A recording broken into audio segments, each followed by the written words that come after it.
এই যুগের নারী কেন শিল্পী হয়েছে?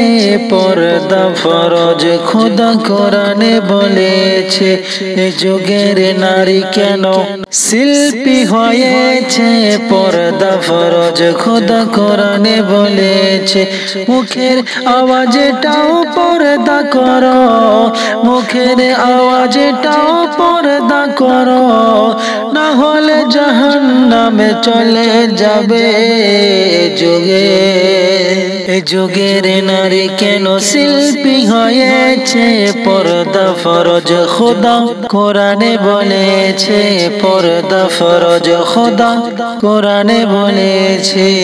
লিপস্টিকের কি বাহার দেখো, বোরখা পরে তবু আটো সাটো।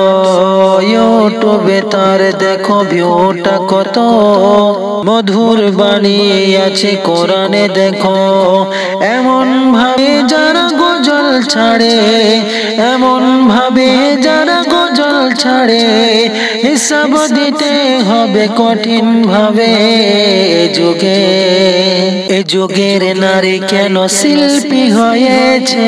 পর্দা ফরজ খোদা কোরআনে বলেছে। পর্দা ফরজ খোদা কোরআনে বলেছে। বয়স্কারও দেখো 19-20, ভাবখানা নেই দেখো যেন ছুরি। বয়স্কারও দেখো 19-20, ভাবখানা নেই দেখো যেন ছুরি। এমন ভাবে যদি চলো তুমি, হিসাব দিতে কি পারবে তুমি? স্বামী সংসার ছেড়ে বেরিয়ে পড়ে, স্বামী সংসার ছেড়ে বেরিয়ে পড়ে, গজল গেয়ে ইনকাম করে।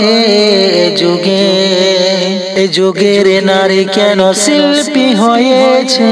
পর্দা ফরজ খোদা কোরআনে বলেছে। পর্দা ফরজ খোদা কোরআনে বলেছে।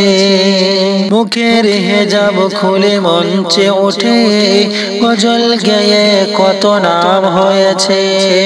এ নামের দাম নাই খোদার কাছে, পর্দা ফরজ তাই শরীয়তে বলে। মুখের আওয়াজটাও পর্দা করো, মুখের আওয়াজটাও পর্দা করো, না হলে জাহান্নামে চলে যাবে। এ যুগের নারী কেন শিল্পী হয়েছে? পর্দা ফরজ খোদা কোরআনে বলেছে। পর্দা ফরজ খোদা কোরআনে বলেছে।